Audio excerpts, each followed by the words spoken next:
आकाशवाणी मध्य प्रदेश से प्रस्तुत हैं प्रादेशिक समाचार।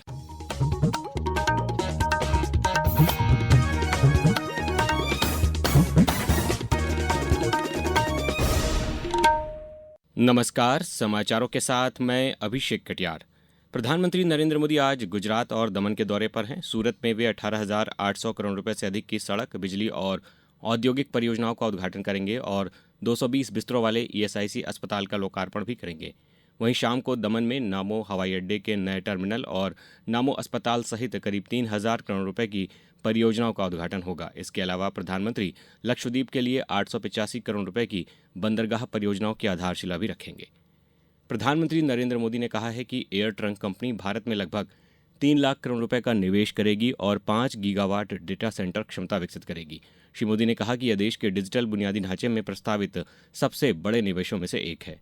उन्होंने कहा कि इससे भारत क्लाउड कंप्यूटिंग और आर्टिफिशियल इंटेलिजेंस के वैश्विक केंद्र के रूप में और मजबूत होगा तथा रोजगार के नए अवसर भी पैदा होंगे। राष्ट्रपति द्रौपदी मुर्मू 23 जून को दूसरे नागरिक अलंकरण समारोह में 65 प्रतिष्ठित व्यक्तियों को पद्म पुरस्कार प्रदान करेंगी। इससे पहले पिछले महीने पहले समारोह में 66 लोगों को यह सम्मान दिया जा चुका है। इस वर्ष कुल 131 पद्म पुरस्कार स्वीकृत किए गए हैं, जिनमें 5 पद्म विभूषण, 13 पद्म भूषण और 113 पद्मश्री पुरस्कार शामिल हैं। ये पुरस्कार कला, विज्ञान, खेल, चिकित्सा और सामाजिक कार्य सहित विभिन्न क्षेत्रों में उत्कृष्ट योगदान के लिए दिए जाते हैं।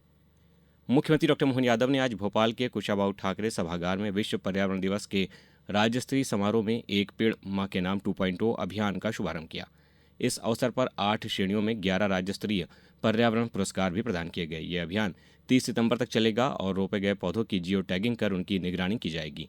प्रदेश के सभी जिलों में भी पौधरोपण, संगोष्ठी और जागरूकता कार्यक्रम आयोजित किए जा रहे हैं। इस मौके पर मुख्यमंत्री डॉक्टर मोहन यादव ने कहा, आज के समय में पर्यावरण को लेकर हमारी सनातन संस्कृति की जो मूल अवधारणा या जीवन पद्धति थी, सृष्टि में हमारे कदम कदम पर हर शास्त्र में विस्तार से इसमें व्याख्या भी कही गई। अगर हम अपने इस चारों तरफ के वातावरण को देखें तो हमारी तो कोई भी पूजा पद्धति संध्या वंदन, दीप प्रज्वलन के साथ, सूर्योदय देखेंगे तो सूर्य अर्घ्य देने के साथ अगर भगवान को भोग भी लगाएंगे तो तुलसी दल के बिना भोग नहीं लगता है। विश्व पर्यावरण दिवस पर प्रदेश के कई जिलों में विभिन्न कार्यक्रमों का आयोजन किया गया। बैतूल में माचना नदी घाट पर केंद्रीय जनजातीय कार्य मंत्री दुर्गादास उइके की मौजूदगी में पौधरोपण और जल संरक्षण कार्यक्रम का आयोजन किया गया। वहीं रायसेन में एक पेड़ मां के नाम अभियान के तहत वृहद पौधरोपण किया गया, जबकि गुना में एनसीसी इकाइयों ने पर्यावरण जागरूकता रैली निकाली। जबलपुर मंडल के रेलवे स्टेशनों पर यात्रियों को सिंगल यूज प्लास्टिक के दुष्प्रभावों के बारे में जागरूक किया गया। वहीं सतना के बगहा में जिला स्तरीय वृक्षारोपण कार्यक्रम का आयोजन किया गया। इंदौर में 9 जून से होने वाले अंतर्राष्ट्रीय ब्रिक्स सम्मेलन की तैयारियां अंतिम चरण में पहुंच गई हैं। कृषि विभाग के सचिव निशांत वरवड़े ने कल इंदौर पहुंचकर आयोजन स्थलों का निरीक्षण किया और अधिकारियों को सभी व्यवस्थाएं समयबद्ध ढंग से पूरी करने के निर्देश दिए। अब रुक करते हैं मौसम का। प्रदेश में प्री मानसून गतिविधियां आज भी जारी हैं। झाबुआ में सुबह तेज बारिश हुई, जबकि सीहोर, रायसेन और कई अन्य जिलों में भी मौसम ने करवट ली है। मौसम विभाग ने आज भोपाल और इंदौर सहित प्रदेश के 45 जिलों में आंधी बारिश का अलर्ट जारी किया है। नीमच, मंदसौर, श्योपुर सहित 8 जिलों के लिए ऑरेंज अलर्ट है। केरल में मानसून 4 जून को पहुंच चुका है और प्रदेश में मानसून के 20 से 22 जून तक के बीच दस्तक देने की संभावना है। अब कुछ समाचार संक्षेप में। आगरमालवा जिले में मलेरिया निरोधक माह के तहत कल बचाव ही सबसे बड़ा उपचार है संदेश के साथ एक प्रचार रथ को रवाना किया गया।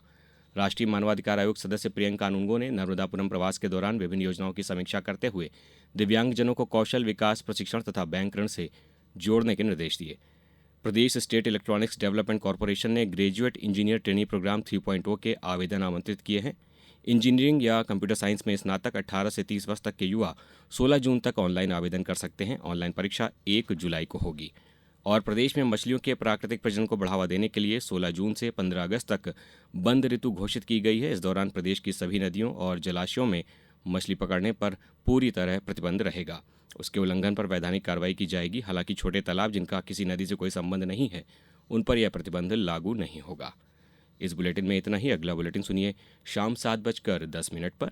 नमस्कार।